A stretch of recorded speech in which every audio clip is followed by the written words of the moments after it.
Bueno, saludos, bienvenidos a este espacio de México Libertario.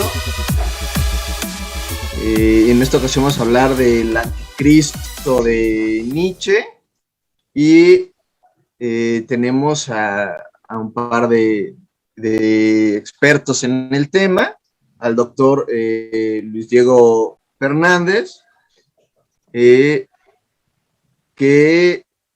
tiene un libro muy interesante sobre Foucault y el liberalismo, muy recomendable. Él es profesor en la Universidad de Torcuato de Itela. Y bueno, el libro de Foucault y el liberalismo se puede encontrar. Yo lo compré en Amazon digital. Es un libro muy recomendable. Y también tenemos al profesor Eduardo Ruiz Cuevas, escritor y director de la editorial La Sombra de Prometeo, quien recientemente ha escrito el libro Prometeo y el fuego de la innovación, que se estará también comentando en este espacio de México Libertario próximamente, y también va a estar muy interesante. Bueno, el anticristo de Foucault, perdón, el anticristo de Nietzsche, pues es una crítica dura contra los valores cristianos, básicamente, aunque menciona otras religiones, pero básicamente contra los valores cristianos.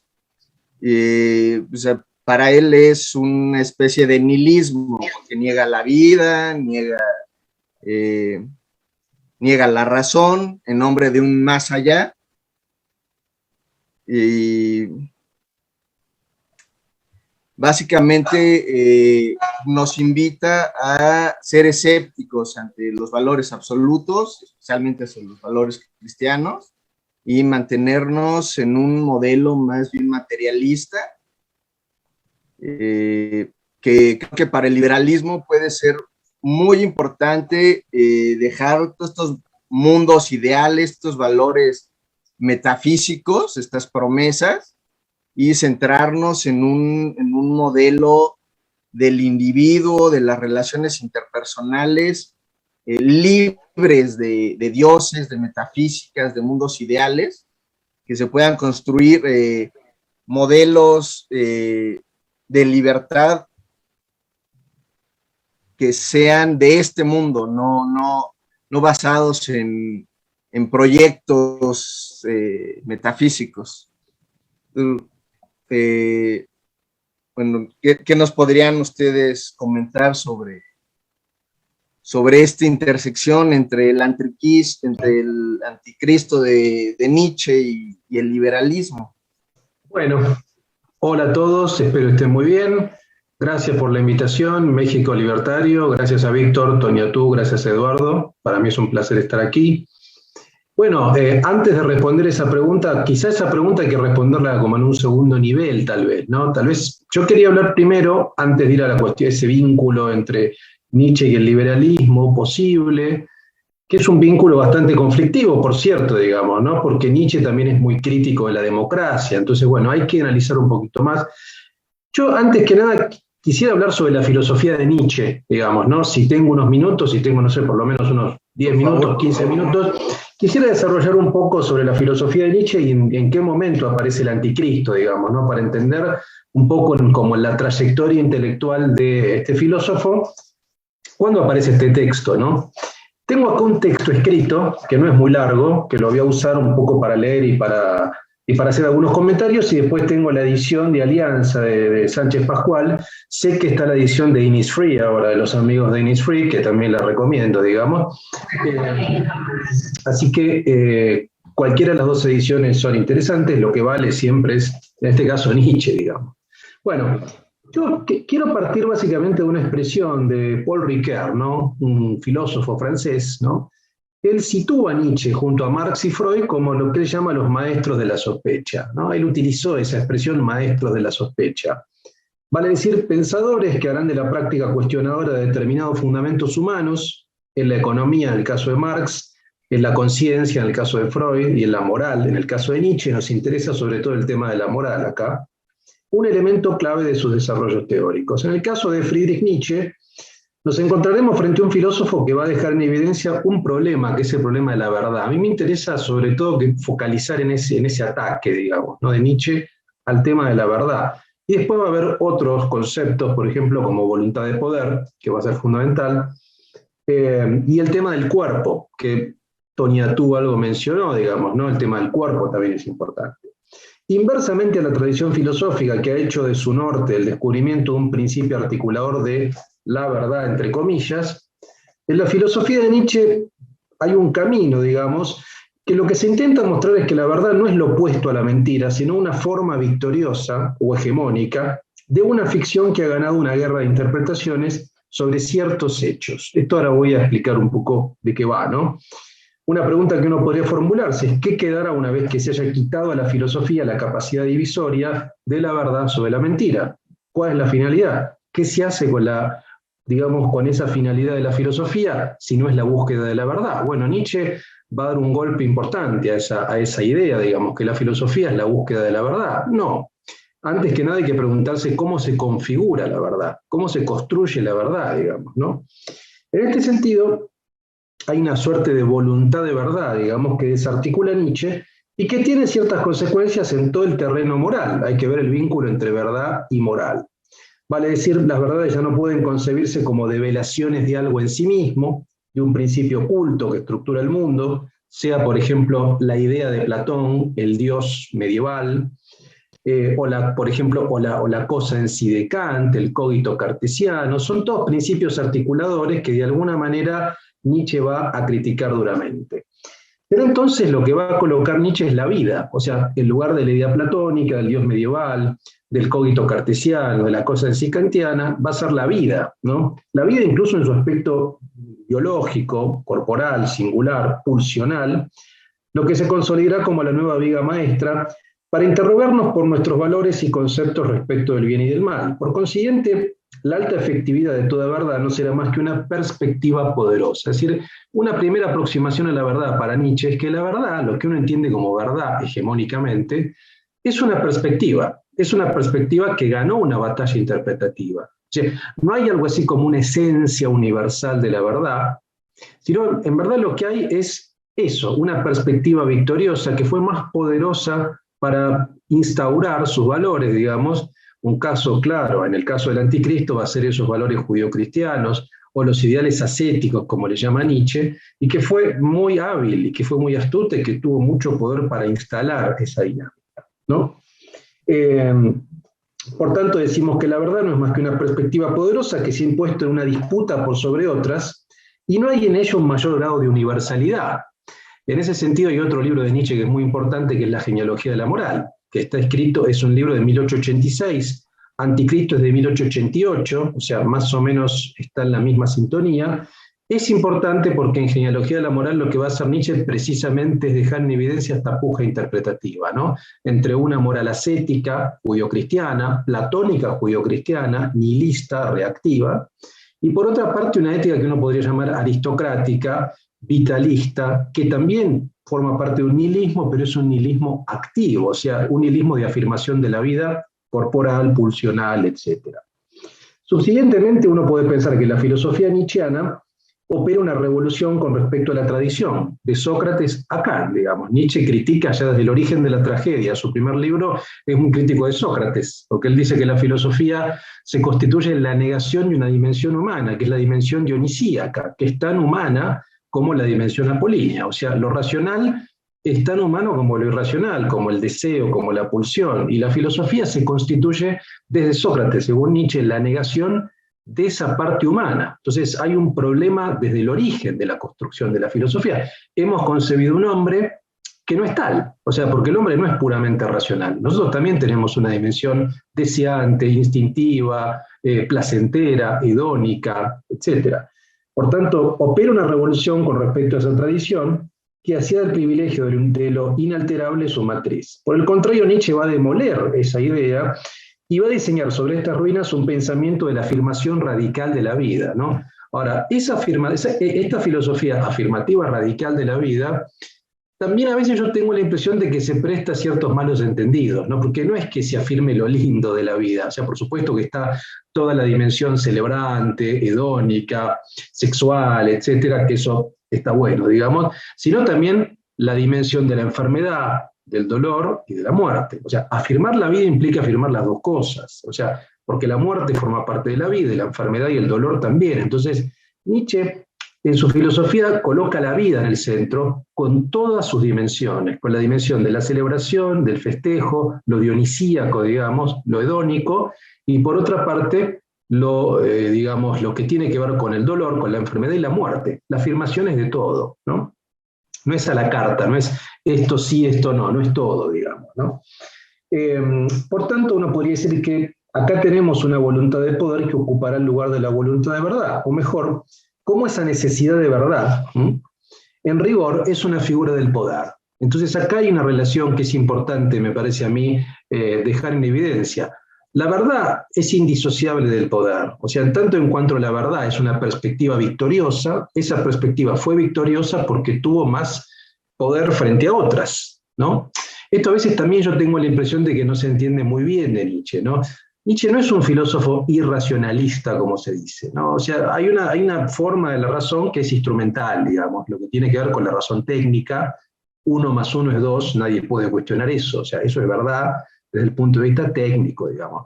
Ahora, hay otro tipo de verdades que son las que Nietzsche sí ataca, que son las verdades que tienen que ver con la contingencia, con las acciones humanas. Ahí 1 más 1 no es 2, depende cómo se fundamente digamos, una idea moral, como un postulado ético. Tanto la ética como la política, como la filosofía del derecho, son todas disciplinas basadas en la acción humana, y la acción humana es contingente, vale decir, no es necesaria, no es un conocimiento necesario como la matemática.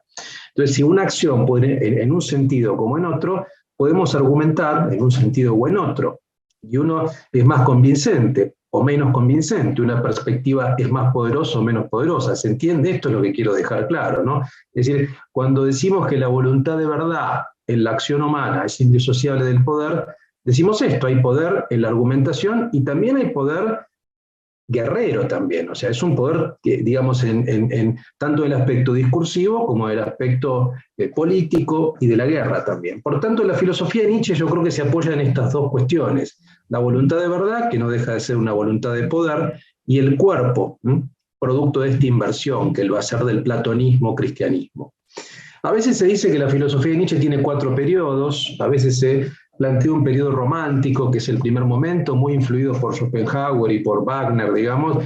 Ahí aparece un libro que es El origen de la tragedia, lo cual es cierto, es un Nietzsche muy filológico, que trabaja toda la tragedia griega con una fineza increíble. Un segundo momento, que es el momento que a veces se suele llamar ilustrado, porque es el momento donde Nietzsche rompe con la Academia Alemana, se va a vagar por Italia y escribe libros como ya ajeno, digamos, al canon académico alemán, que siempre le pesó mucho y siempre tuvo un vínculo bastante conflictivo con su propia tradición, digamos, y con su propia lengua, y por Italia se pone en contacto también con lecturas de moralistas franceses, por ejemplo, como Montaigne, como Voltaire, como Jean Fort, digamos.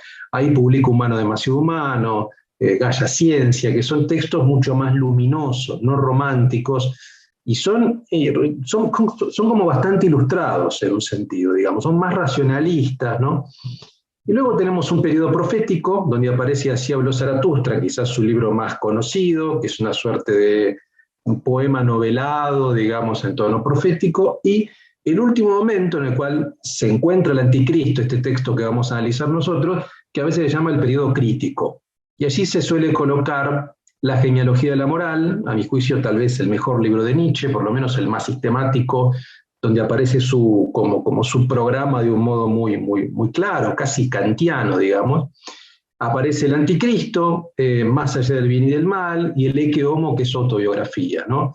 Luego Nietzsche, esto es el año 1888 que se edita el Anticristo, o que se escribe, porque ustedes saben, hay un desfasaje a veces entre la fecha de producción de los textos de Nietzsche, la escritura. Algunos son publicados mucho tiempo después, algunos son póstumos, entonces a veces con Nietzsche es mejor dar cuenta de en qué momento fueron escritos más que publicados, porque la publicación, y además, en el caso del Anticristo es muy particular, porque ustedes saben, supuestamente era el primer tomo de un libro que Nietzsche nunca publicó, que es La transvaloración de todos los valores o Voluntad de poder, ¿no? Ese texto que es la voluntad de poder que Nietzsche quería escribir y nunca produjo, tenía un primer libro que se llamaba El Anticristo. Entonces, después, producto de contacto con editores, de diálogos y demás, este texto como que se extirpa de ese proyecto inconcluso y se publica como El Anticristo, Maldición sobre el cristianismo, en 1888. Poco tiempo después Nietzsche entra en la locura. Él padecía de sífilis y está internado prácticamente 10 años, más de 10 años hasta que fallece, digamos, ¿no? Sin embargo, es un texto de mucha lucidez, yo creo, El Anticristo. Ahora, sobre eso, y con esto voy cerrando para que dialoguemos y para que hable Eduardo también, digamos. A mí me parece que para entender el Anticristo hay que entender sobre todo 2 o 3 ideas fuerza, yo creo, ¿no? En primer lugar, tiene un título engañoso, porque cuando uno dice el Anticristo, bueno, ¿qué es? ¿Es una crítica inapelable al cristianismo? Yo diría parcialmente. Yo diría hay que separar. Nietzsche es bastante sutil.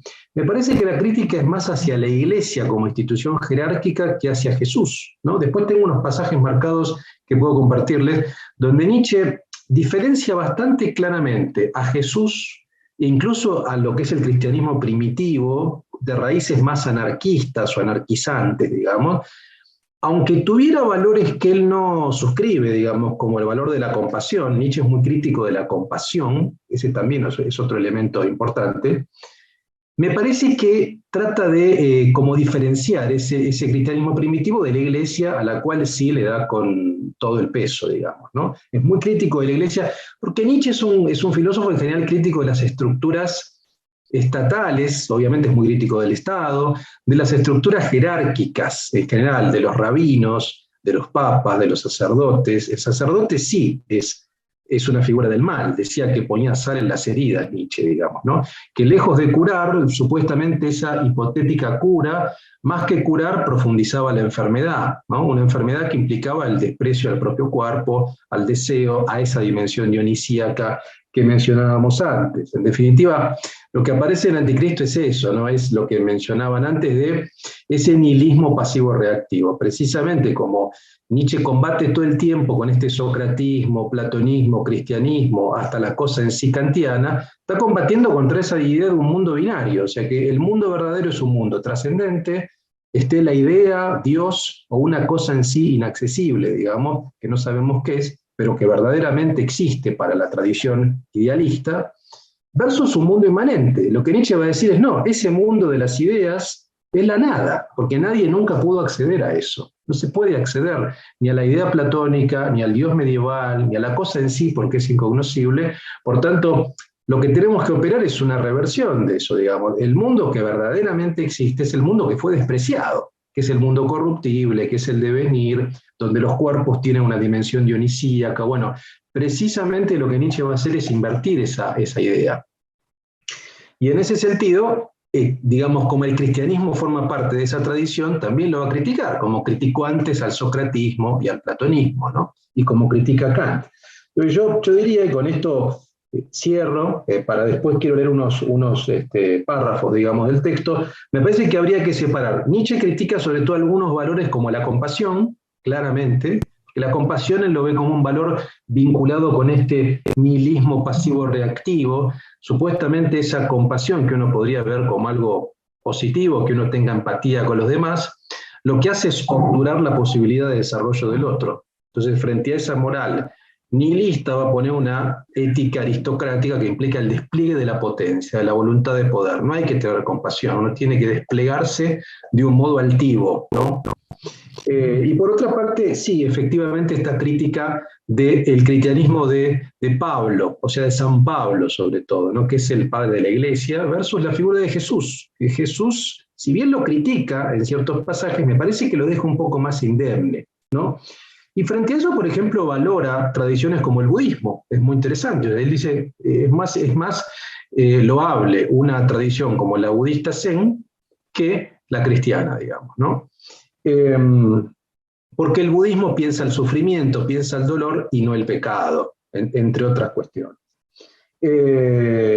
Bueno, esos son 2 o 3 elementos y obviamente el elogio del escepticismo, que también aparece fuertemente en el texto, pero que los podemos ir ampliando, bueno, cuando surja más charla, cuando hable Eduardo, puedo agregar otros elementos. Por ahora yo dejo acá. Bueno, pues un saludo a tu nativo, a Víctor. Doctor Luis Diego Fernández, es un gusto estar aquí con usted compartiendo pues estos elementos que corresponden a un autor tan polémico, tan muchas veces incomprendido, malinterpretado como es Nietzsche. En esta primera parte de la intervención que quiero hacer, me gustaría enfocarme principalmente a lo que corresponde a esta voluntad de resentimiento que Nietzsche hace constantemente referencia a lo largo de esta obra. Y antes de eso, creo que es importante también señalar cuestiones que usted ya había comentado, cuestiones que se habían dicho sobre la historia de este libro, este libro que parecería un libro maldito. Quiero comentar algunos aspectos. Bueno, este libro es publicado o es encontrado más bien en 1889. Como sabemos, Nietzsche ya estaba cercano, ya estaba prácticamente inmerso en esta locura que lo acompañó en los últimos años de su vida. Y en el año de 1889, su amigo Overbeck lo visita con la intención de rescatar a Nietzsche, de salvarlo de esta locura, cuestión que ya era totalmente irremediable. Dentro de este Nietzsche que encuentra con la pérdida de la razón, rodeado de apuntes, de escritos, se rescata este libro del Anticristo, que se dice estaba totalmente envuelto en un folio ya para ser presentado. Pero bien, ¿a qué nos lleva este libro? Comencemos desde el mismo título, el Anticristo, y el subtítulo que es también igual de contundente, una maldición sobre el cristianismo. Vemos aquí a un Nietzsche usando un título que va a confrontar al mundo de su época y seguramente también al de nuestro tiempo. Es un título incendiario, un título que incita a la confrontación, un título sumamente belicoso, porque prácticamente Nietzsche emprende una guerra contra el cristianismo que representa una guerra contra la historia, una historia que lleva prácticamente 2000 años. Es esta historia justamente del cristianismo, que cuando llega, pues parte la historia en 2 partes, y es la historia cristiana que se vive en Occidente. Entonces vemos, es una confrontación, una invitación a la guerra de Nietzsche contra el hombre moderno, el hombre occidental, Nietzsche contra la historia, es decir, Nietzsche contra el mundo.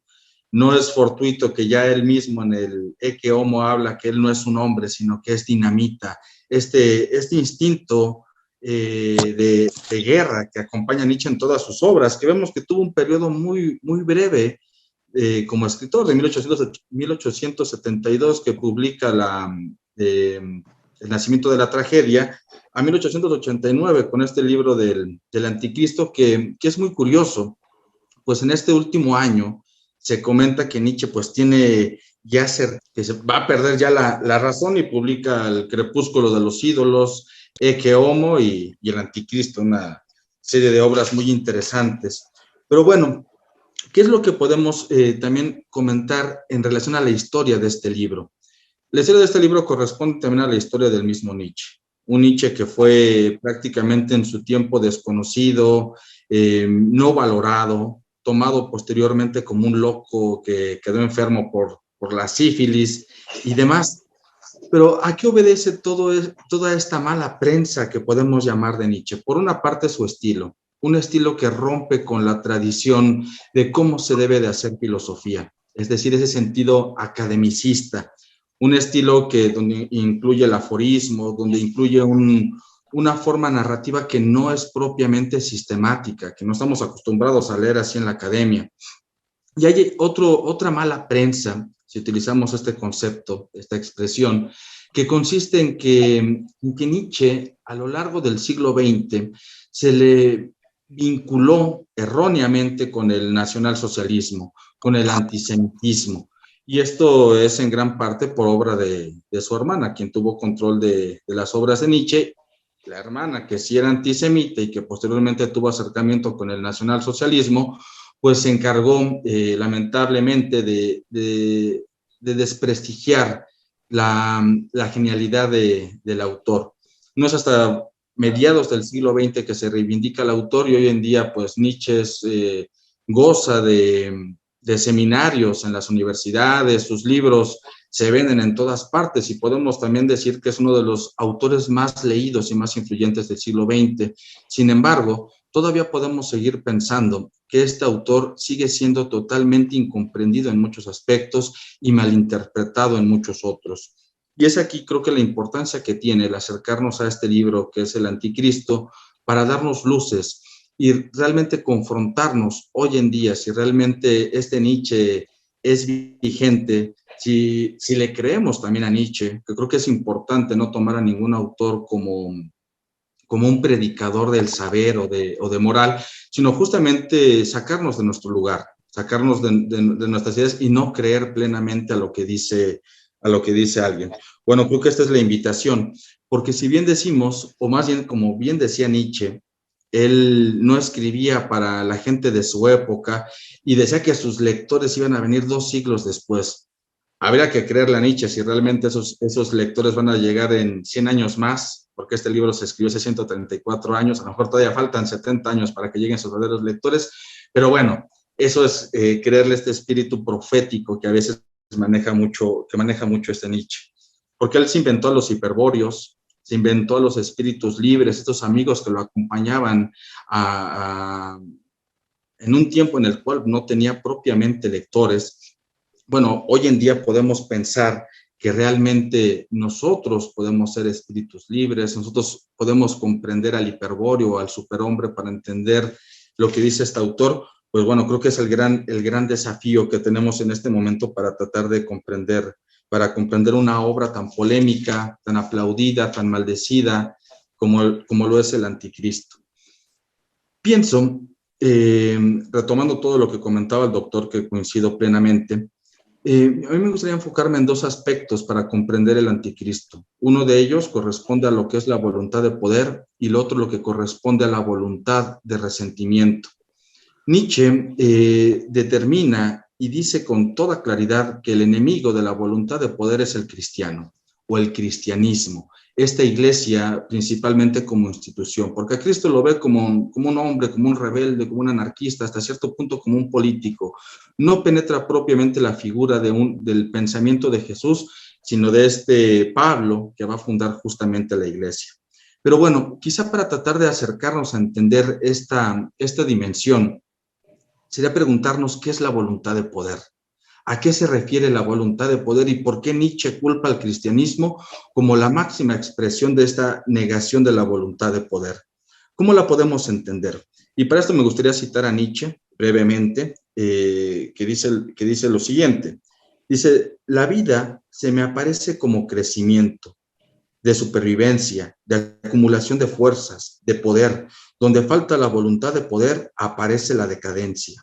Afirmo que en todos los valores de la humanidad falta esa voluntad, que bajo los nombres más sagrados imperan valores de decadencia, valores nihilistas. A esto se refiere, a estos valores nihilistas que acompañan a la humanidad durante 2000 años, son los valores cristianos. Y continúo. Y esto prácticamente es la apertura del Anticristo. Esto viene en el parágrafo número 2 de esta obra. Dice lo siguiente, y leámoslo con cuidado, o tratemos de entender a qué se refiere esta rudeza que a continuación voy a leer de lo que dice Nietzsche como expresión de la voluntad de poder. Dice: ¿qué es bueno? Todo lo que eleva el sentimiento de poder, la voluntad de poder, el poder mismo en el hombre. ¿Qué es malo? Todo lo que procede de la debilidad. ¿Qué es felicidad? El sentimiento de que el poder crece, de que una resistencia queda superada. Los débiles y malogrados deben perecer. Artículo primero de nuestro amor a los hombres, y además se debe ayudarles a perecer. ¿Qué es más dañino que cualquier vicio?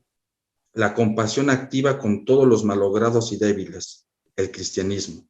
Así comienza el Anticristo, es decir, no es una obra que deba de tomarse con superficialidad, porque aquí esta ética nietzscheana nos puede llevar a grandes consecuencias si la malinterpretamos. ¿Cómo delimitar más esta voluntad de poder?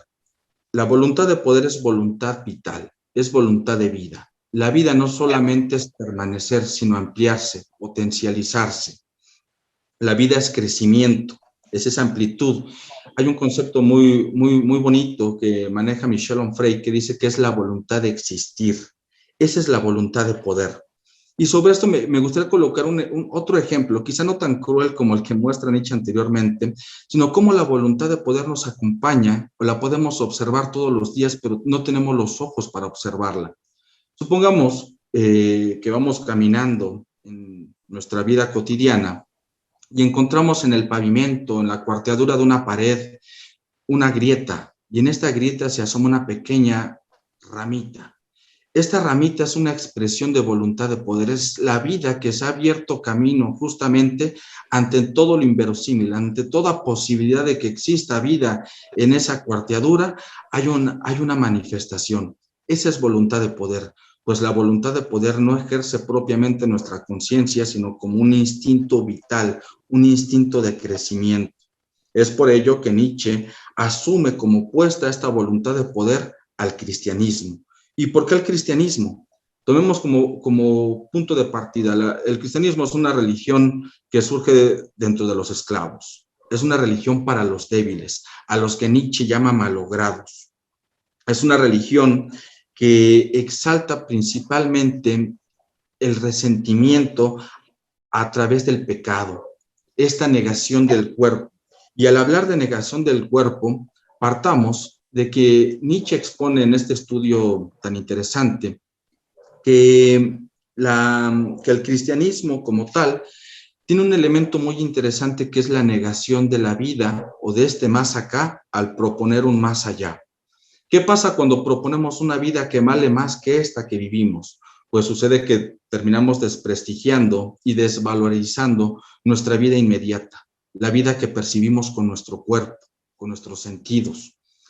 Al proponer este mundo ultraterrenal, pues estamos desprestigiando no solamente la capacidad de sentir y de vivir, sino de encontrarle sentido a nuestra existencia. Es por ello que el cristianismo para Nietzsche es una religión que exalta propiamente el nihilismo, es la ausencia de sentido. El cristiano, en palabras de Nietzsche, es la expresión del odio de lo real. No soportamos la realidad. Pensémoslo desde la psicología, porque bueno, Nietzsche también se hace llamar como el primer psicólogo de la historia. Habríamos de creerle o no a Nietzsche, pero bueno, creo que tiene elementos muy interesantes. Dice que cuando el esclavo, el que padece el sufrimiento, no puede rebelarse ante la resistencia que lo está oprimiendo, lo único que hace es aceptarla. Lo acepta, pero acuña dentro de sí mismo un instinto de venganza. Es decir, en esta vida estoy sufriendo, pero en la que viene vendrá mi salvación. Y aquí también hay una serie de contradicciones dentro del llamado amor cristiano, porque dicen, ámanse los unos a los otros como a sí mismos. Es la religión del amor. Sin embargo, curiosamente, este amor pues parece estar revestido de mucha falsedad o hipocresía, como llamará Nietzsche, que el cristianismo es la religión de los hipócritas, porque amamos al otro no por el aspecto de dignificar al otro en su sentido esencial, sino que amamos al otro para salvarnos a nosotros mismos. Hay un interés, hay una hipocresía, hay una cuestión de poca sinceridad. No se le ama al otro por ser otro semejante a mí, sino porque el otro es el medio para llevar la salvación de mi existencia. Y en este punto me gustaría retomar un segundo aspecto que tiene que ver con el cuerpo. Bien, negar el cuerpo, como ya hemos comentado, es negar la vida. Negar el cuerpo es negar la capacidad que tenemos para percibir, para sentir, para pensar, porque pensamos también a través del cuerpo, pero también obtenemos placer a través del cuerpo, el placer de la carne, algo vituperado por el cristianismo, porque santifica justamente, en este sentido contrario, la castidad del sacerdote. El sacerdote es una figura a la que Nietzsche se encarga, no solo en el Anticristo, sino prácticamente en todas sus obras de vituperarlo. Esta negación del cuerpo es la negación de la vida. Y sobre esto cito nuevamente a Nietzsche, aquí en El Anticristo, y nos dice lo siguiente: nos han enseñado a entender mal al cuerpo, un cuerpo que se ve como cadáver, un ser anémico, enclenque, estúpidamente exaltado, lo llaman santidad. Esto es una sintomatología del cuerpo empobrecido, enervado, irremediablemente arruinado. ¿A quién se está refiriendo Nietzsche? Se está refiriendo a la imagen de Cristo, esta iconografía cristiana, que vemos a un Cristo crucificado, que nos muestra que el cuerpo sufre para salvar el alma. El cuerpo tiene que ser sacrificado y condenado para encontrar una salvación en esa otra vida. La anulación justamente del cuerpo nos lleva también a la noción del pecado, a ese sentido iconográfico que nos muestran en una iglesia o en cualquier templo, donde dicen, bueno, aquí está la imagen que es una enseñanza moral para los seres humanos, este sacrificio para salvar el alma.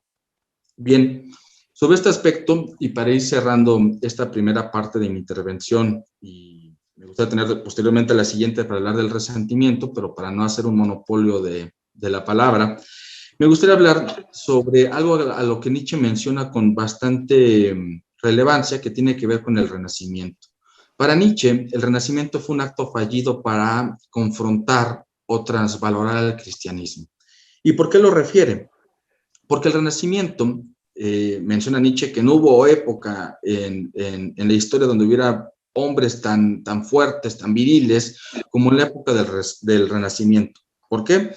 Porque se dedicaba justamente a la exaltación de los sentidos, a la exaltación del genio, de la genialidad, de lo aristocrático, de la sensualidad y principalmente la reivindicación del cuerpo.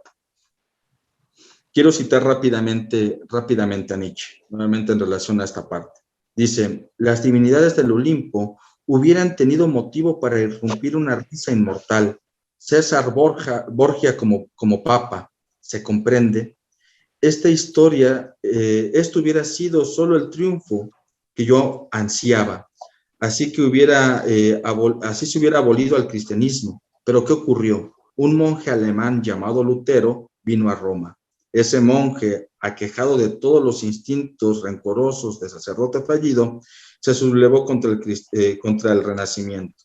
Por eso Nietzsche considera dentro de las vertientes del cristianismo la más nociva al protestante, principalmente a Lutero, a la cual le confiere toda la tradición alemana y posteriormente el idealismo alemán a la figura del mismo Kant o de Hegel, que Nietzsche reprueba totalmente. Pero ¿qué pasaba en el Renacimiento? Vemos figuras nuevamente, figuras del cuerpo humano que llevan a esta sensualidad. Vemos a vírgenes, a la representación de la Virgen a través de una plétora sexual. Es decir, el Renacimiento logró reivindicar todos estos valores del cuerpo, de la belleza, de la sensualidad, y a un Borgia como papa, que era lo que se esperaba o que esperaba Nietzsche que tuviera este impacto para transformar el cristianismo, transvalorar estos valores, cuestión que no terminó resultando justamente por la llegada de Lutero. Bien, sobre este punto me gustaría entonces ir cerrando para dar la pauta también al doctor y a Tonatiuh si tiene también algún otro comentario, y en una segunda participación hablar sobre el resentimiento. Quería preguntarte en esta cuestión del cuerpo, si encuentras una conexión entre Nietzsche y Sade, pues puede haber una conexión entre este vitalismo, esta voluntad de existir de Nietzsche y Sade. Es bien interesante, de igual si el doctor quisiera también comentar al respecto. Yo no veo una conexión directa entre Sade y Nietzsche, porque lo que hace Sade es justamente una voluntad de destrucción del otro. Es la destrucción del cuerpo del otro, en donde el placer mismo no existe. Si vemos los diálogos que manejan los personajes de Sade, son sumamente racionales. Hay una mecanización o sistematicidad de conducir al placer, el placer a través de la negación del otro. Y en ese sentido es contrario a lo que estaría hablando Nietzsche, porque Nietzsche es la afirmación del cuerpo, no la muerte del cuerpo. Entonces, en ese sentido, creo que no hay propiamente una conexión. Y además, también lo que vemos en los personajes de Sade es que no hay un placer propiamente reflejado en la conducta de sus personajes, aún en la voluptuosidad que expresan o manejan o que pretenden mostrar. A veces, como hay una frase, ahorita no recuerdo de quién es que en la orgía, la ausencia que existe en la orgía es la ausencia del placer, es simplemente el adormecer la conciencia y perder pues todo tipo de sentido. Yo diría que la orgía misma que maneja Sade no hay ningún impulso dionisíaco, sino más bien es el tánatos que se está manifestando. Yo creo que quiero sumar algo respecto de esta relación de Nietzsche y Sade. Sí, yo estoy en línea con lo que dice Eduardo, creo que no hay mucha relación. A ver, es cierto que son dos filósofos que ponen el cuerpo en primer lugar. Lo que pasa es que de qué manera juega el cuerpo en la filosofía de Sade o en las obras de Sade y en la filosofía de Nietzsche es bastante diferente. Sade para mí es un filósofo ilustrado, digamos, es una ilustración clásica, ¿no? Es un filósofo de fin del siglo XVIII, y me parece que responde un poco a ese canon, ¿no? Y de hecho es un erotismo disciplinario, digamos, ¿no? Muy como matematizante, todas las orgías están muy planificadas, digo, me parece el que piensa bastante bien a Sade, yo creo que es Foucault, digamos, ¿no? Es un erotismo disciplinario, dice él, y me parece que sí. Es más, hay un texto de Foucault muy bueno que es El sargento del sexo, dice Sade, es el sargento del sexo, digamos. Entonces hay algo ahí como de militarización de los cuerpos. Por supuesto que está la sexualidad mediando, pero me parece que lo que se erotiza también es la relación de dominio, ¿no? Es el poder sobre todo. Y obviamente, como decía Eduardo, hay un elemento destructivo, ¿no? Por supuesto.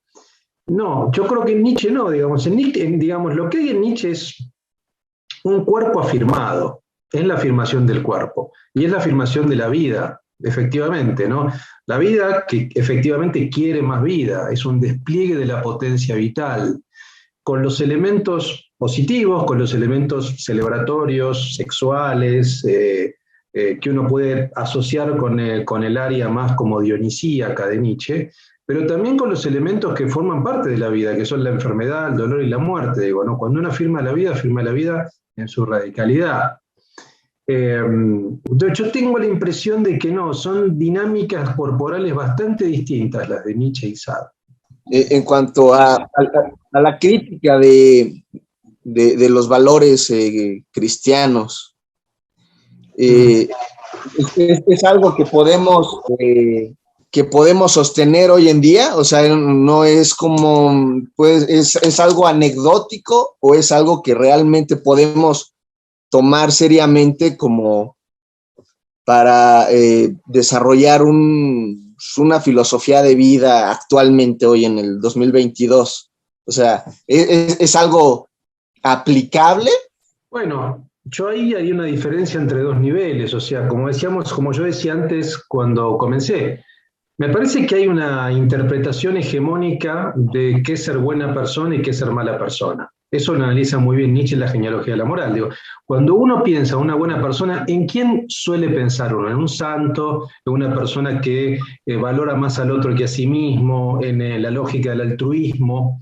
¿En la caridad? ¿En la castidad? En general, digo, ¿no? Si uno sale a la calle y le pregunta a la gente, decime una buena persona, Madre Teresa, por ejemplo, ¿no? Bueno, ¿por qué? Porque Madre Teresa encarna seguramente esos valores del altruismo, de la santidad, de la castidad. Y si decimos lo contrario, una mala persona y probablemente algún dictador, algún asesino, no lo sé.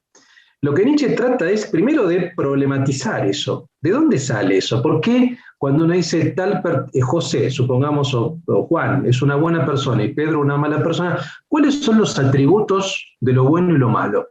Y lo que Nietzsche cuestiona en la genealogía de la moral y el Anticristo retoma también, es eso. O sea, en definitiva no hay ninguna relación directa entre la palabra bueno y malo que asocie los atributos de castidad o de altruismo. Entonces lo que Nietzsche va a decir, no, ahí lo que hay es una operación o una perspectiva victoriosa, hegemónica, que es efectivamente la propia del nihilismo reactivo del judeocristianismo.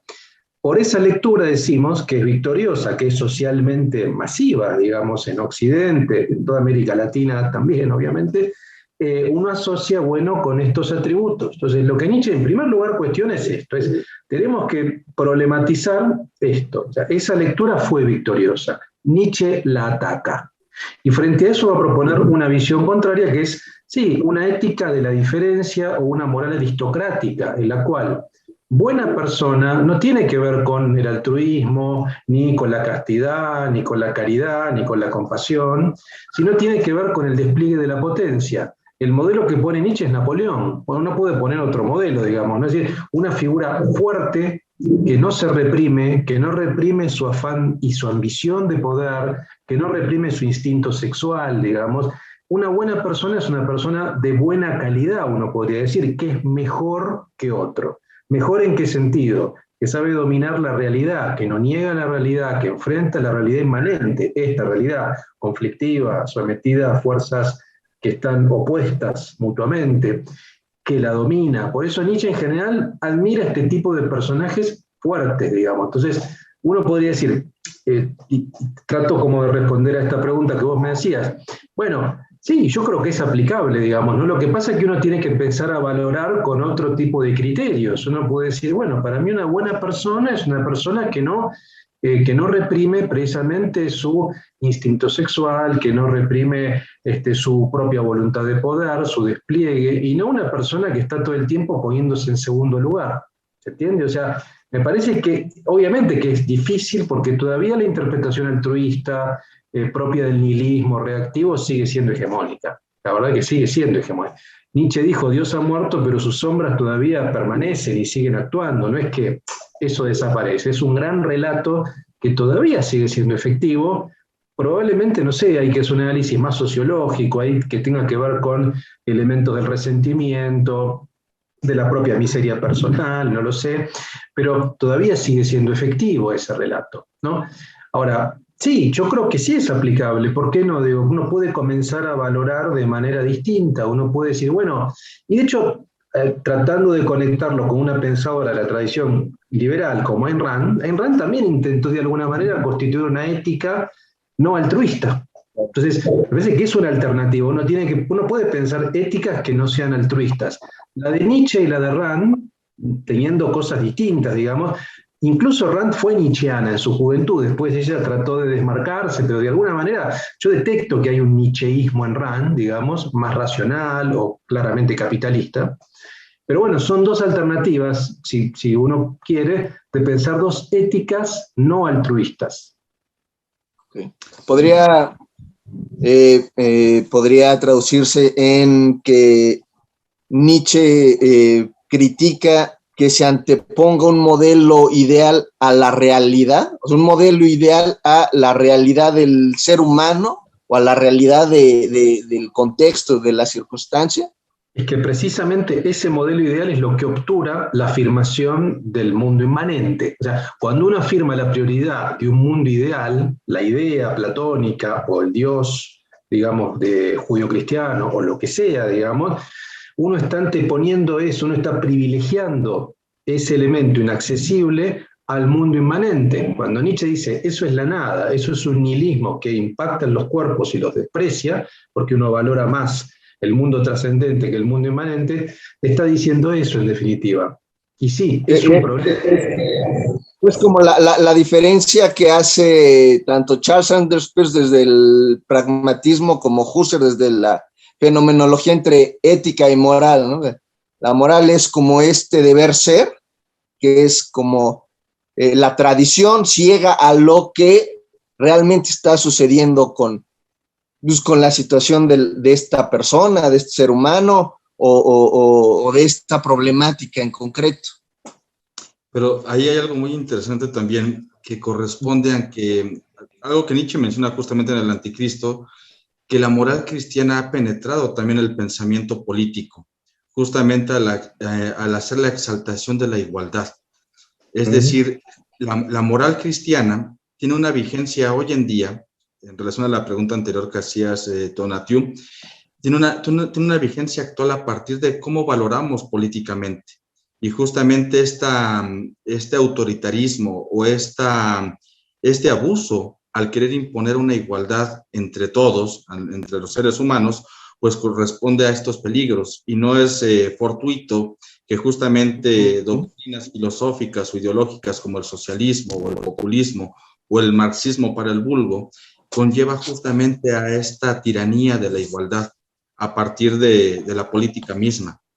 Es decir, aún hoy en día, que es muy fácil decirse ateo, o sea, prácticamente creemos superado el cristianismo en nuestro mundo contemporáneo, en el cual ya cualquier adolescente se dice ateo y pareciera que es la práctica normal y que la idea de este Dios que ha muerto pues se ha consumado. Deberíamos de detenernos a pensar si realmente nuestras prácticas políticas o nuestras prácticas morales como ateos toman distancia justamente de este cristianismo, porque pareciera que en muchos otros sentidos se sigue repitiendo la misma fórmula, y que es esta fórmula del resentimiento. Los oprimidos son los buenos, los poderosos son los malos. Esta forma dialéctica de comprender nuestras valoraciones contemporáneas corresponden a esa fórmula cristiana. Digamos, ¿cómo podemos irlo llevando a un modelo liberal? A un, digamos, porque ahorita está esta tensión entre el conservadurismo, digamos, la parte del liberalismo que tiende al conservadurismo y la parte del liberalismo que tiende hacia lo individual. ¿Cómo podemos llevarlo a un modelo liberal más amplio, más profundo, que no se quede atado o estancado en estos presupuestos de la tradición, de cierta cultura?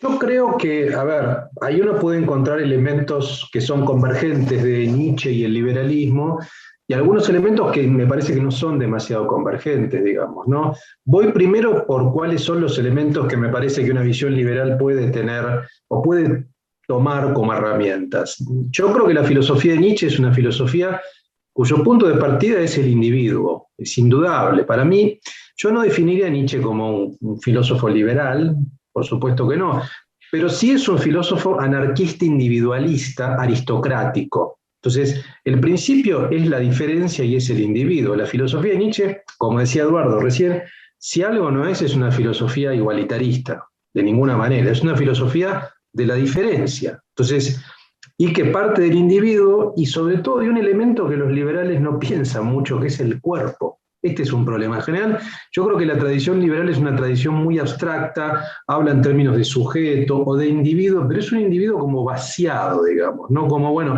sí, somos todos individuos, cada uno tiene sus preferencias, sus gustos, pero no se piensa la corporalidad de verdad, no se piensa el deseo, el placer, digamos, lo que es el dolor también. Me parece que Nietzsche le da más carnadura a ese individuo. O sea, sí, somos individuos, pero además somos cuerpos. Tal vez el punto de partida es el cuerpo. Cada uno es un cuerpo distinto y esos cuerpos tienen disposiciones distintas. Esos cuerpos se despliegan en términos vitales, gozan y sufren. Entonces yo diría, hay un elemento en común, sí, que es la filosofía de Nietzsche es individualista, es aristocrática porque es una filosofía de la afirmación de la diferencia y por tanto hay mejores que otros, ¿no? Ahora, no es una aristocracia, no es una diferencia de la sangre, ni del dinero, ni de los títulos, digamos, de nobleza, ni tampoco racial, porque como bien dijo Eduardo, Nietzsche no era antisemita, hay un gran malentendido. De hecho, hay párrafos donde Nietzsche habla del pueblo judío como incluso un pueblo superior, digamos. No, sí es una aristocracia, yo diría, vital. Es decir, todos en potencia podemos desplegar nuestra vida y nuestros talentos, si vos querés, ¿no? Bueno, lo que deberíamos hacer es eso, es activar, es actualizar esa potencia que todos tenemos. Me parece que este es un punto donde hay elementos convergentes con Nietzsche, entre Nietzsche y el liberalismo. Donde a veces donde yo creo que no hay demasiada convergencia es Nietzsche nunca elogió el mercado y tampoco elogió la democracia. Esta es la realidad, digamos. Nietzsche más bien admira figuras potentes, fuertes, digamos. Y ahí sí puede haber algún chispazo, digamos. Y tampoco habla muy bien del mercado, porque el mercado es un Podría lugar ser más como de uniformidad, que digamos. Nietzsche ayude a tener menos miedo de la individualidad en el liberalismo. Sí, yo creo que, a ver, que uno tenga menos miedo del cuerpo, porque de la individualidad yo creo que en el liberalismo no hay miedo, al revés, hay una exaltación de lo que es el individuo. No, pero a veces los liberales son más tímidos con respecto a su cuerpo. O sea, eso es lo increíble, digamos, salvo algunos pensadores, qué sé yo, no sé, cuando uno habla de sexualidad o de drogas o de pornografía o de lo que sea, que son temas de la libertad de expresión individual, bueno, no hay tantos casos. No sé, Thomas Sachs, por ejemplo, es un liberal que habla de las drogas, Wendy McElroy que habla de la pornografía, digo, pero no son tantos casos. Me parece que Nietzsche puede aportar, sí, la afirmación del individuo y del cuerpo sobre todo, eh, para la tradición liberal. Pero, insisto, hay elementos de convergencia y otros de no convergencia. Es interesante también observar cómo Nietzsche es un crítico de la modernidad, es un crítico también de la ilustración, de la idea de progreso. La idea de progreso se define propiamente con esta esencia cristiana de que hay un principio y un fin, que hay una evolución, que hay un mejoramiento. Algo a lo que Nietzsche corresponde es que critica ampliamente a ese hombre moderno que él pertenece, a aquel que llama el último de los hombres, aquel hombre que es también muy interesante en relación a estas, como acotación a lo que comentaba el doctor y a esta pregunta, Tonatiuh, es que si hoy vemos en este hombre moderno y contemporáneo, pareciera que tenemos la idea de que somos dueños de nosotros mismos, que somos dueños de nuestra propia vida y que elegimos, cuando realmente en un pensamiento nietzscheano esto sería un total espejismo. Hay un pasaje muy, muy interesante en la Gaia Ciencia de este loco que busca a Dios con una linterna en una plaza pública y esta plaza pública está llena de ateos y se comienzan a burlar de este loco y el loco le responde que no comprenden lo que significa la muerte de Dios, que los hombres lo han matado y llevan en su sangre la culpa de esta sangre.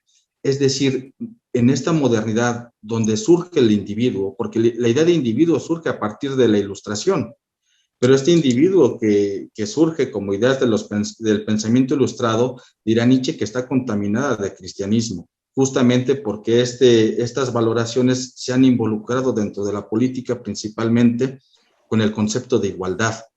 Nietzsche no sé qué tanto puede ser emparentado con el liberalismo, quizás sí en estos aspectos, como comentaba el doctor en relación al rescate del individuo, pero no caer en el espejismo de la idea del individuo contemporáneo. Pongo un ejemplo.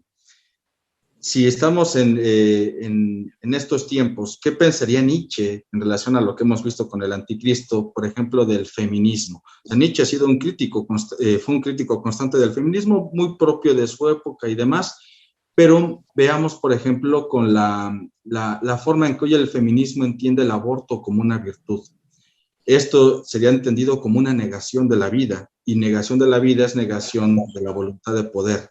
Es decir, nuestras valoraciones contemporáneas no corresponden propiamente a las de un hombre libre, a las de un ser libre, sino que están expuestas justamente a este espíritu de resentimiento, a este deseo de venganza, esta reivindicación de reclamar un pasado histórico, de decir, por ejemplo, aquí en México, que somos miserables y tenemos un devenir desdichado por culpa de los españoles que conquistaron, algo que López Obrador no se cansa de repetir, que ya hasta se metió en problemas con España. Es decir, esta incitación a la culpa, a quién es el culpable, a que el pobre, el afligido es el que debe de tener una connotación de nobleza. Otro aspecto, por ejemplo, que sucede mucho en Europa o en Estados Unidos, con estas posturas racistas de que hoy vemos a blancos las botas de gente negra porque es su forma de expresar su arrepentimiento. Es decir, todas estas prácticas contemporáneas, estas prácticas modernas, van contrarias a la idea de Nietzsche y seguramente también van contrarias a la idea del liberalismo. Pero bueno, son arrojadas sobre la mesa para discutir sobre ellas. Sí, claro, vaya, Nietzsche tenía unas posturas así muy, muy radicales, muy de su tiempo con respecto a la mujer. Pero bueno, creo que podría, como dice el doctor, darle carne al individuo del liberalismo, ¿no? Darle, tal vez ayudaría a abordarlo en una mayor amplitud, ¿no? Desde aspectos más amplios, sino no solo desde este aspecto económico o político del que generalmente se le quiere abordar en el liberalismo en general, ¿no? Yo tengo digamos, como la impresión que sí, a veces se habla mucho del Homo economicus, que es el agente económico de la Escuela de Chicago, por ejemplo, que analiza siempre a partir de esa dinámica, ¿no? Milton Friedman, Gary Becker.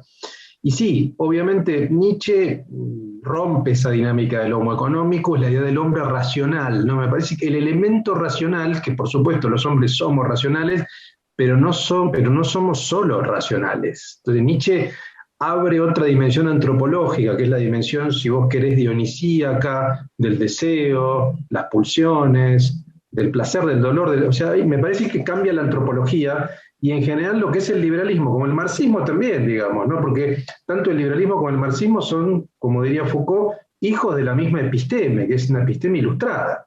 Bueno, Nietzsche va un paso más allá, entonces pone en cuestionamiento la dinámica ilustrada, una visión de progreso lineal, digamos. No, tiene otra visión temporal que es circular, un poco la idea del eterno retorno tiene que ver, o tiene alguna resonancia con eso. Entonces, me parece que lo que puede aportar es ampliar o, digamos, brindar una antropología más compleja.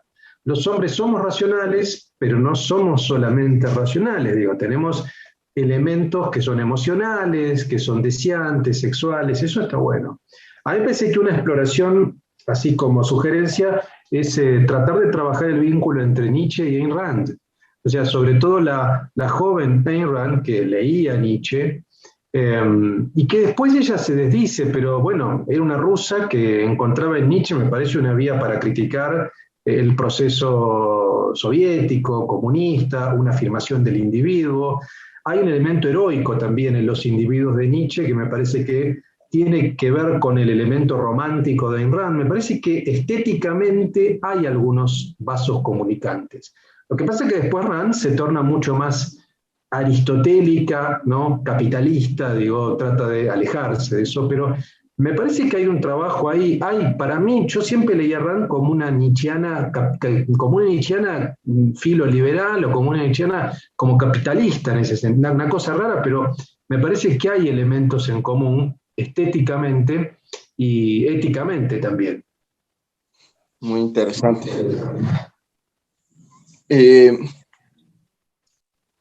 ¿Cómo conectarías, hablando de tu libro, cómo conectarías el liberalismo, como lo trabaja Foucault, con esto que puede aportarle Nietzsche al liberalismo desde el individuo? Uy, es una pregunta compleja, ¿no? Porque, a ver, en mi libro, en verdad ese libro, Foucault y el liberalismo, es mi tesis de doctorado. Ahí lo que yo trabajo es, analizo un curso que es El nacimiento de la biopolítica del año 79, donde Foucault, sí, analiza lo que es el liberalismo clásico y sobre todo lo que llama los neoliberalismos, sin ningún tipo de carga peyorativa, esa palabra la usa técnicamente, para hablar de los liberalismos del siglo XX, la Escuela de Chicago, la Escuela Austríaca de Economía, el ordoliberalismo alemán, como una forma de gobierno, digamos, como una racionalidad de gobierno distinta, que él en ese momento, me parece a mí, esta es un poco la hipótesis, sentía cierta atracción. Hay todo un debate académico de los últimos años donde se analiza si el Foucault, como el último Foucault, el Foucault de fin de los 70s, principio de los 80s, tuvo posiciones liberales, sintió atracción por el liberalismo. Hay un montón de textos que se han publicado en inglés, en francés, obviamente Y este es el primer libro, creo que es uno de los primeros libros en lengua castellana sobre la hipótesis liberal de Foucault. Entonces, básicamente lo que yo hago es analizo ese curso con bastante cuidado y también la coyuntura, en qué momento Foucault se acerca al liberalismo. Foucault siempre fue muy anticomunista, muy crítico, incluso en los últimos años del marxismo en términos analíticos. Buscaba, me parece a mí, otra forma de gubernamentalidad no disciplinaria, y me parece que en el liberalismo encontraba algunas herramientas para reinventar una posición de izquierda no marxista, no autoritaria. Esta es un poco la hipótesis. Ahora, ¿qué relación puede tener eso con Nietzsche? Bueno, Foucault y Nietzsche tuvieron un vínculo, digamos, en el sentido de que hay un momento nietzscheano de Foucault. Pero precisamente el momento en que Foucault se aleja de Nietzsche es el momento donde se acerca al liberalismo. Quiero decir, el momento de más cercanía entre Foucault y Nietzsche es, yo te diría, principios de la década 70. Hay un texto muy interesante de Foucault que se llama Nietzsche, la genealogía de la historia, que yo lo utilizo mucho para dar clases, porque es interesante cómo explica Foucault la genealogía de Nietzsche. Es un texto, si mal no recuerdo, del 71. O sea, el momento más nietzscheano de Foucault es principio de la década del 70. Y el libro tal vez más filo-nietzscheano, digamos, es Vigilar y Castigar de mediados de los 70. Pero luego del año 75, donde se edita Vigilar y Castigar, ya me parece ahí que el propio Foucault lo dice, esa hipótesis Nietzsche ya no le resultaba operativa. Entonces me parece que pensar el poder en términos de guerra, en términos de interpretaciones opuestas, bélicas, no le resultaba conducente y va a otra hipótesis que es más cercana al liberalismo. Entonces yo te diría, es difícil, porque en el momento en que se acerca, a la cuestión liberal, se aleja de Nietzsche. Y Eduardo, te quería preguntar, esta cuestión del individuo, de la individualidad, pues, ¿qué tan importante es para la innovación? Bueno, en el libro que voy a publicar, justamente retomando el concepto de innovación, lo vinculo directamente con la exaltación justamente del individuo creativo, digamos, entendiendo la innovación como capacidad creativa. Tomo prestado el concepto de Prometeo, o el uso justamente de los mitos para explicar mucho de lo que corresponde a la explicación justamente del hombre. Quizá para responder a esta pregunta me gustaría recurrir un tanto a la figura de Odiseo, que retomo justamente en el primer capítulo de este libro, donde Odiseo lo podemos ver reflejado como este hombre que ejerce la voluntad de poder, un hombre dueño de sí mismo, que no le tiene que rendir tributo a los dioses para salir avante, sino que utiliza plenamente su ingenio y su capacidad creativa para resolver las adversidades, desde el mismo caballo de Troya hasta el viaje que atraviesan a través del mar de las sirenas, que aquí me gustaría detenerme para comentarlo brevemente. Hay una versión de Adorno y Horkheimer, que obviamente son autores marxistas, que toman la figura de Odiseo en este viaje de las sirenas como una especie de explotador. Es decir, mientras los remeros están ejerciendo la fuerza de trabajo, él puede escuchar el canto de las sirenas. Sin embargo, una visión distinta del individuo que representa a Odiseo como este hombre creativo e innovador, consiste en que a partir de su ejercicio de su libertad, dependen las voluntades de otros seres humanos, ya sea el de su pueblo o los de su tripulación. A partir del plan que él logra desarrollar, va a propiciar un beneficio a su comunidad. Es decir, para cerrar la idea y responder a esta pregunta, que la exaltación del individuo no corresponde a la anulación de la comunidad o a la anulación del otro. Por el contrario, el hombre bien formado, el hombre con esta individualidad, con esta capacidad creativa, pues puede resolver muchos problemas que justamente... Con esta capacidad creativa, pues puede resolver muchos problemas que...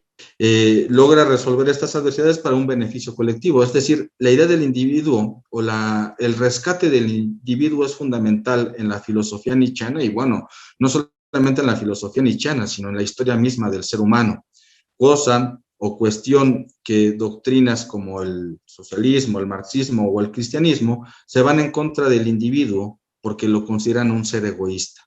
Al final, pues, sin individuo no hay innovación, ¿no? Y sin individuos no hay cultura ni tampoco historia. El individuo es el que forja la historia, justamente, como el espíritu de un pueblo.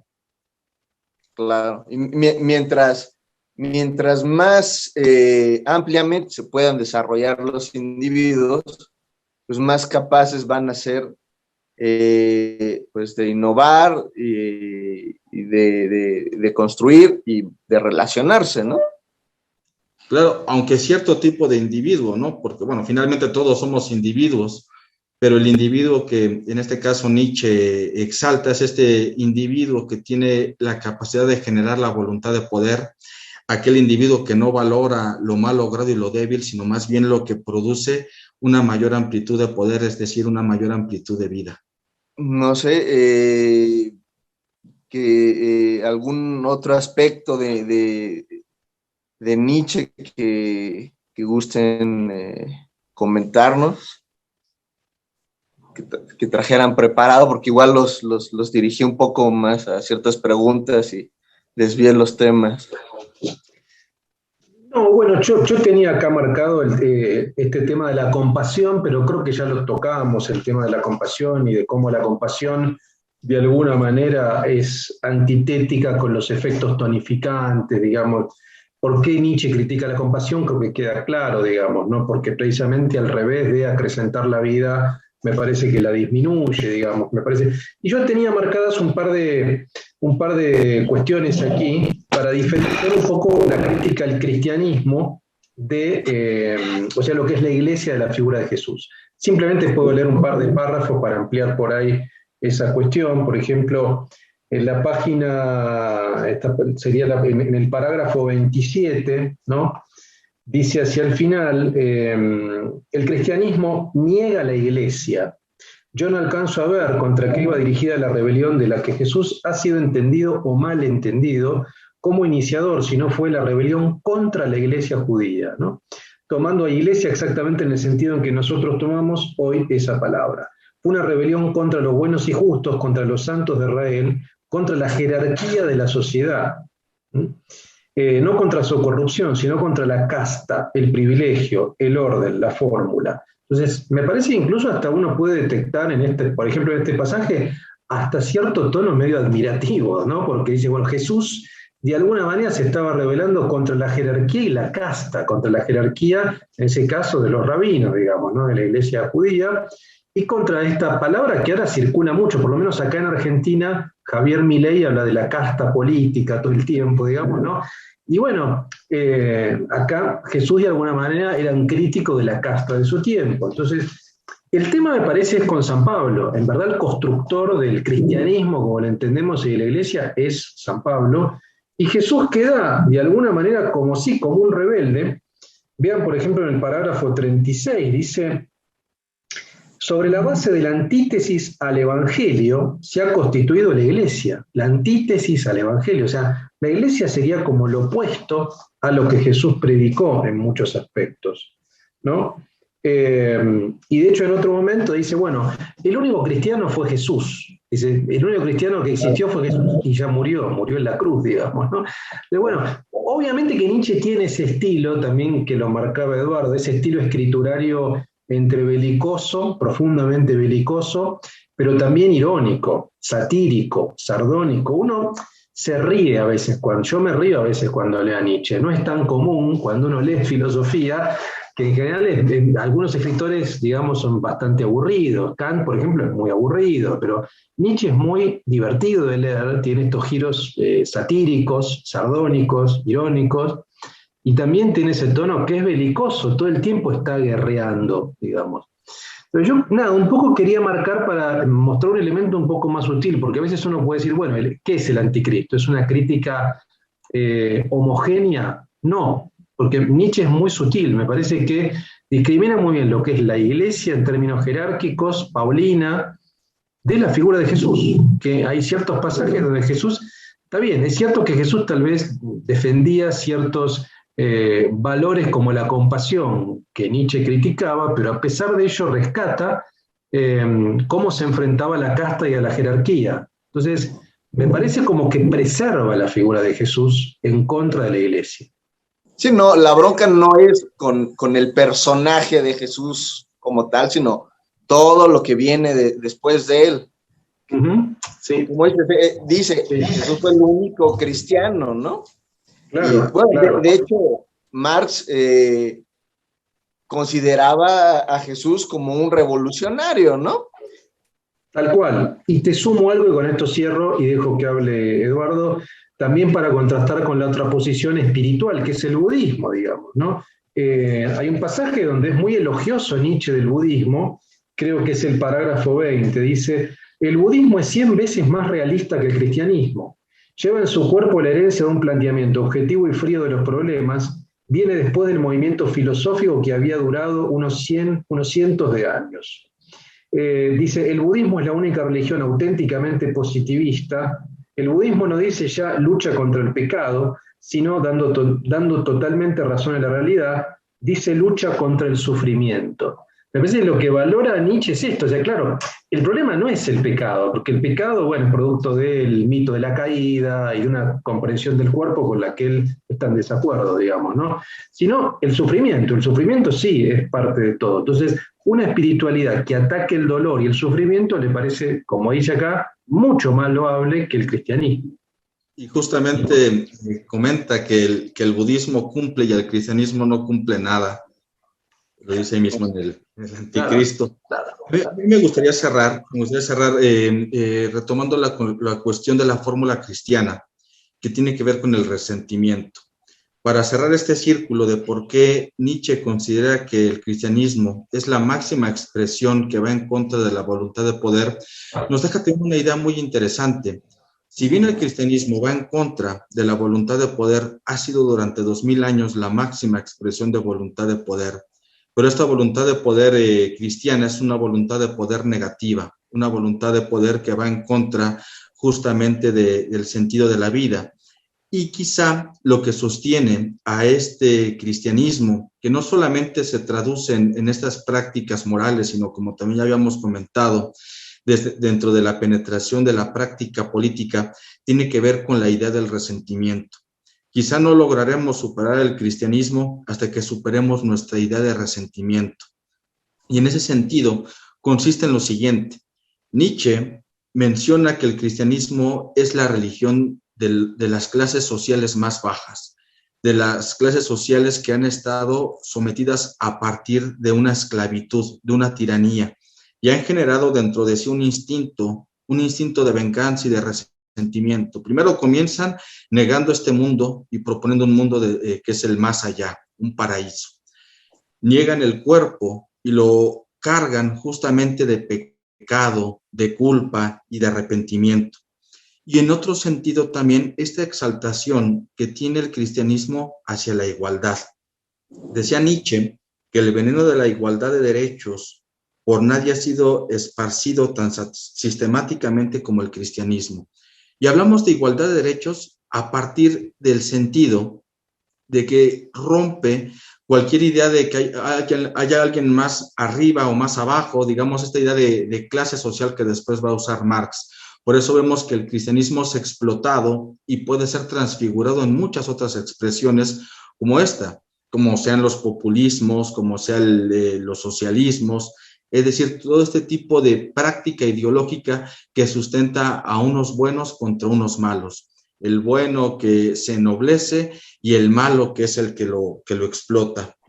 Otra cita del mismo Nietzsche, en ese sentido que esta idea igualitaria de romper toda jerarquía, y al romper toda jerarquía hablamos de que se anule cualquier tipo de espíritu aristocrático, corresponde a lo siguiente.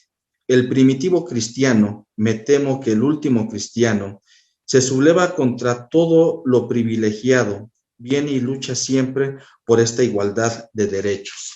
Esta igualdad de derechos corresponde al ímpetu de venganza, al deseo de reivindicación, al aparentar una religión de amor, la religión del amor que se que se describe muy bien en una apariencia, digamos que se visten estos, se visten con el amor, pero debajo de esta piel encontramos el más grande de los resentimientos, que es confrontar a aquel que es mejor que nosotros, esta superioridad, esta aristocracia, porque Nietzsche rotundamente no habla de una igualdad de derechos, no habla de una igualdad de democracia, sino que se forja fundamentalmente a partir del mérito y de la capacidad de estos individuos que logran ser más, que logran exaltar esta voluntad de poder, y que el cristianismo a lo largo de más de 2000 años ha limitado estas expresiones. Nos ha enseñado la culpa, el resentimiento, la vergüenza, la noción de pecado, anulando justamente esta potencialidad que corresponde a cualquier organismo, a cualquier ser vivo, en este caso a nosotros como humanos, que generamos una moral, que es la moral cristiana, que empequeñece al individuo por la negativa de la voluntad de poder. Con eso me gustaría cerrar esta participación y bueno, pues adelante, Tonatiuh. Como conclusión, quiero preguntarles, se acaba de lanzar al espacio el telescopio James Webb, que va a ver hasta 13.700 millones de años, casi al inicio de la singularidad que generó este universo, que, o sea, teniendo ya estas referencias, ¿qué tanto sentido tiene en la actualidad seguirnos basando en estos presupuestos metafísicos, religiosos? ¿Tiene todavía sentido? ¿Tiene alguna validez? Es una buena pregunta. Lo que pasa es que yo no sé si puedo responderla. A ver, no sé si tiene validez, tiene sentido, pero sigue siendo efectiva para la mayoría de las personas. O sea, me parece a mí, ¿no? Porque la verdad que la mayoría de la gente hegemónicamente sigue practicando este tipo de valores. De alguna manera sigue valorando con un prisma que uno podría llamar, más allá de que sea cristiana o católica, porque hay gente que es atea o agnóstica, pero todavía sus valores, así sean laicos, están matrizados por esta visión que para Nietzsche es nihilista y que proviene de un ideal ascético. Entonces, no sé si tiene sentido o si es válida, uno puede dudar, yo dudo respecto de eso, pero sigue siendo efectiva y sigue siendo poderosa. Tal vez es menos poderosa que antes, tal vez sea menos poderosa, pero todavía sigue siendo mayoritaria. Entonces, todavía las ideas de Nietzsche de una ética aristocrática siguen siendo de minoría. Tal vez es una minoría un poco más amplia, digamos, pero me parece que estamos lejos todavía de un cuestionamiento radical. Sí, todavía. Sí, Tonatiuh, en cuanto a esa pregunta que es muy interesante, ahorita que lo mencionabas, lo visualicé, cómo es mirar a través del tiempo, pero mirar hacia atrás, ¿no? Para mirar hacia adelante, realmente mirar hacia adelante significa sacrificar o ver como irracionalidad todo el pensamiento místico, toda la filosofía misma que engloba el cristianismo, sin ser cristiano y yo siendo un ateo. Creo que es preocupante que consideremos que estas expresiones de deidades, de dioses, de religiones, sean simplemente como un punto y aparte, un punto final a una historia de la humanidad. Creo que un aspecto sumamente relevante es que hoy en día hemos perdido una noción en esta modernidad y pareciera que cada vez nos encaminamos más a ello. Perdemos algo que sí tienen estas otras culturas ancestrales, sea la cristiana o sea cualquier otra, que es ese deseo de trascendencia, ese deseo de atemporalidad. Comentaba Nietzsche justamente en el Anticristo de que todas las grandes culturas se forjan a partir de la relación que tienen con la creación de grandes dioses. Los dioses son el reflejo justamente de estas culturas, y aquí la gran denuncia que aparte desde el pueblo judío y posteriormente con los cristianos es que no dejaron que ese Dios muriera, sino que lo siguieron transfigurando. pienso que una apuesta nietzscheana es una apuesta por un nuevo paganismo, pero esto es tan utópico, es tan extraño de pensar hoy en día, porque si bien o muchos son ateos o muchos otros siguen reproduciendo las prácticas judeocristianas o islámicas, etcétera.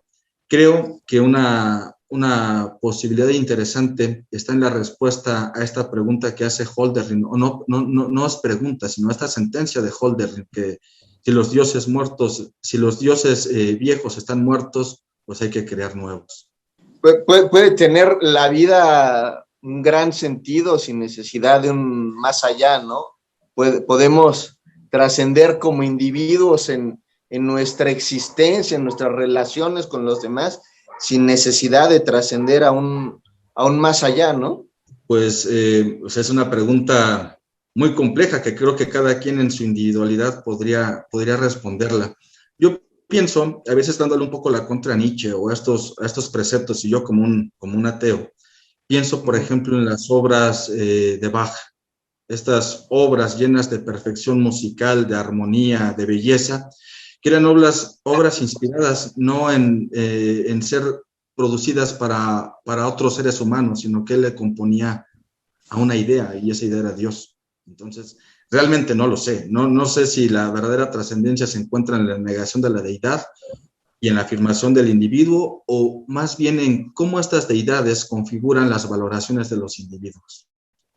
Ok, muchas gracias. Bueno,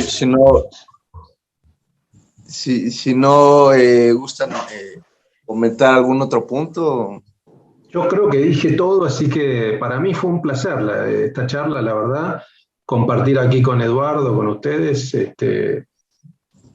Creo que lo más interesante es que lean a Nietzsche, ¿no? Se acerquen al Anticristo o a cualquier otro texto. Yo sugiero además que además del Anticristo lean un libro como La genealogía de la moral, que me parece que queda muy claro el planteamiento de Nietzsche. Y bueno, otros textos, qué sé yo, como Ecce Homo es muy divertido, que es su autobiografía, ¿no? También. Pues muchas gracias a ambos, a México Libertario, a Innisfree. Fue un placer esta conversación. Muchas gracias, Donatio. Doctor Fernández, un abrazo hasta allá, Argentina. Gracias, igualmente.